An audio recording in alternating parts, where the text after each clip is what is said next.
$87,000 gone. That's what I thought when I pulled up to my brand new mountain cabin and saw a stranger's SUV parked in my driveway. Then I saw her middle-aged blonde hair sprayed into battle armor, shotgun in hand, screaming at me to get off her property. My name's Garrett Hayes, and I swear to God I had the deed in my hand. But somehow the sheriff believed her. I'd spent 30 years climbing utility poles in Pittsburgh winters, saving every overtime dollar in an old coffee can. After my wife Helen died of cancer, her last words were, "Go live your dream, baby." So I did. I found a foreclosure auction for a rundown A-frame cabin on 40 acres of West Virginia ridge. It wasn't pretty, but it was mine, or at least that's what I thought. When I pulled into that gravel driveway for the first time, my buddy Des riding shotgun, we expected dust and silence. Instead, 3 vehicles, smoke coming from the chimney, the smell of dinner in the air. I killed the engine. My boots crunched on gravel. "Ma'am," I said, holding up my deed folder, "there's been a mistake. I just bought this property." She jabbed a finger at me. "Fake. My great-uncle built this place. You got scammed." Her husband lumbered out Randall Big Guy in camo beer belly, straining his hoodie. He sneered. "Auction was fraudulent, bud. We're reclaiming our family land." Then he called the sheriff like he was ordering pizza. 20 minutes later, a cruiser rolled up. Sheriff Hooper, mustache-tight uniform attitude of a man who hates paperwork. He shook Randall's hand before even asking who I was. He glanced at my documents like they were grocery receipts. "Civil matter," he said. "Court'll have to sort it out." Then he left. Just like that, the people living in my house got to stay, and I was standing in the driveway holding useless proof. I'd been robbed in broad daylight, and the law just drove away. That night I sat in a motel that smelled like mildew and cigarettes, too angry to sleep. Around 2 a.m. I started digging through property records online.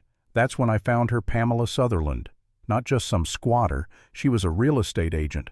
Her husband Randall was the county building inspector. They weren't amateurs. They were professionals at this game. The next morning I got an email from their lawyers, cease and desist. They threatened to sue me for harassment if I stepped foot on their land again. They mentioned Randall's job in the county like it was a warning. That's when it hit me. They weren't just stealing my house. They were using the system to do it. I found a local attorney, Beverly Frost. 60-something, sharp eyes, coffee breath, piles of paper everywhere. She looked over my documents and said, "Honey, your title's clean. But Pamela's betting you'll give up before court. That's her business model." She filed an emergency eviction motion, but court dates in rural counties move slower than a funeral procession.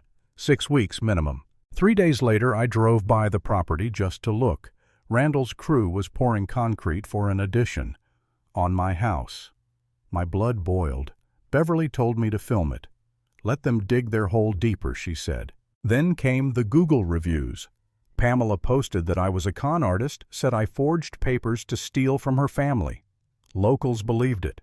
Facebook lit up outsider thief Yankee scammer. Someone messaged me, said I might have an accident on those mountain roads. That night my daughter Emily called from Philly. "Dad, maybe just take their offer. You're risking too much." And for a second, I almost did. I looked at Helen's picture on my phone and thought maybe I'm just too tired for this fight. Maybe I was foolish to think a man like me could stand up to a whole county. Then an older woman slid into my booth at the diner the next morning. "You're the guy fighting Pam Sutherland," she asked. Her name was Lanny, former county clerk. "Honey, I've seen her pull this stunt before. Twice. Always settles when the buyer pays her to vanish." Lanny took me down to the archives, dusty basement mold smell strong enough to sting your eyes. We found the original deed from 1972. Pamela's family never owned that land. Her great-uncle rented it, got evicted in 1987. I thought that'd be the silver bullet. I brought the proof to Sheriff Hooper. He shrugged.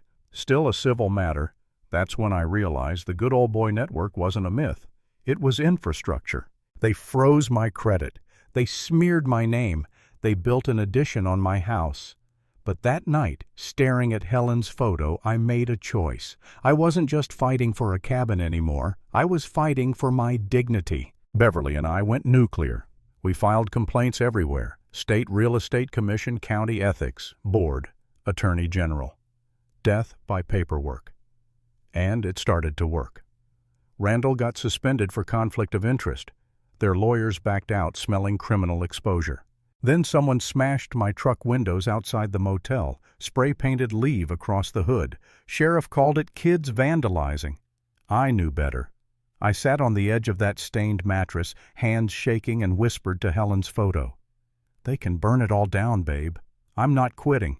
Weeks later, Beverly's paralegal found a tax record Pamela's family had owned. A different parcel years ago. The boundaries never matched. It was the wrong damn land. We ordered an emergency survey. When results came in, it proved beyond doubt the A-frame and 40 acres were mine. In court, the visiting circuit judge flipped through the documents, sighed, and said, "Counsel, your clients have zero standing." Then bang, eviction granted. Pamela screamed, had to be dragged out by bailiffs. Randall leaned close in the hallway, breath thick with tobacco. "You think this is over? I'll burn that house down before you get it." 2 days later, the fire marshal showed up, claiming someone reported hazardous materials on the property. Classic delay tactic. Beverly said, "They're not stalling anymore, they're setting a trap." So we fought fire with exposure. Literally. Mara Chen, an investigative reporter from Charleston, agreed to come film everything. Des brought his drone. State police joined to supervise. At 6 a.m., the fire marshal inspected the basement and found 5 55-gallon drums unmarked. He scraped off the serial numbers. Randall's company name appeared underneath. "These were reported disposed months ago," he said. "Looks like you created your own hazard." Randall went pale. Pamela lost it completely, lunged at the reporter, got cuffed on camera, screaming. It was a setup. I just stood there, shaking, watching her meltdown as police dragged her away. When I finally stepped inside, my house looked like a war zone. Holes punched through drywall, copper pipes ripped out, thieves spray-painted across the walls. Human waste smeared on the bathroom. They'd destroyed everything they couldn't steal. During cleanup, Des found hidden compartments stuffed with stolen tools, copper wire tile boxes, evidence from other job sites. Randall had been robbing construction sites for years. When the story broke, he was arrested for fraud, theft, environmental crimes. Pamela went on local TV crying fake tears, "I'm the real victim." The internet roasted her alive. Even locals who once hated me switched sides. Then Randall tried one last trick, filed a mechanic's lien, claiming I owed him $30,000 for improvements. Beverly laughed. "Illegal work doesn't count, sweetie." She got it dismissed within days. I was broke, exhausted, and running on spite. But for once I wasn't alone. Veterans showed up to guard the property after Randall's militia buddies tried to stage a protest. I remember standing behind those men, watching them hold the line with calm, disciplined defiance. One of them said, "We're tired of bullies." And that was it. That's all this ever was, a fight against bullies who thought power made them untouchable.